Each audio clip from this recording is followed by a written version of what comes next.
حدیث میں آتا ہے کہ ایک رزق کی وسعت کے لیے اور تنگی کے دور ہونے کے لیے ایک دعا ہے جو بہت مؤثر ہے، اور وہ دعا یہ ہے کہ پہلے سورہ فاتحہ کی تلاوت کرے اور پھر شہد اللہ انہ لا الہ الا هو الملائکۃ قائما بالقسط لا الہ الا هو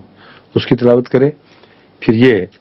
اس آیت کی کیف اذا جمعناہم لیوم لا ریب فیہ اللہم مالک الملک، تو اس سے اموال میں برکت پڑتی ہے۔ یہ نسخہ میں نے کئی دفعہ آزمایا ہے بعض لوگوں کو جو کافی دیر سے تنگی کا شکار ہوں،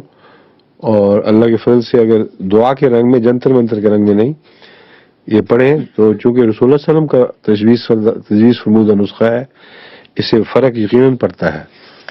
تو یہ لوگوں کے لیے ایک بہت ہی قیمتی چیز ہے جو ہاتھ آتی ہے۔ شہد اللہ انہ لا الہ الا هو والملائکۃ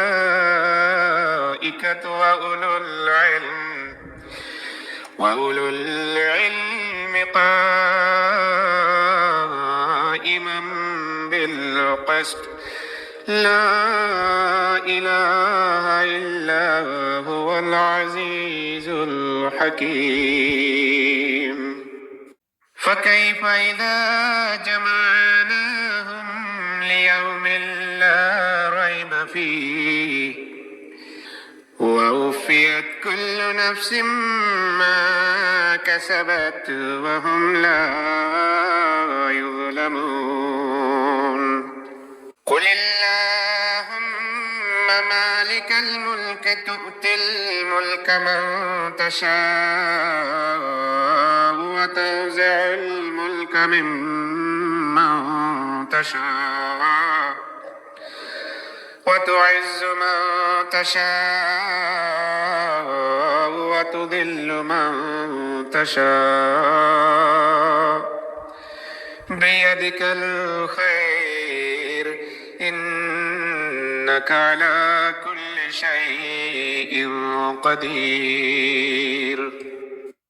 تولج الليل في النهار وتولج النهار في الليل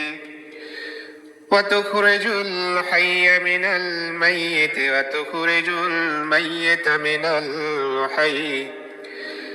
وترزق من تشاء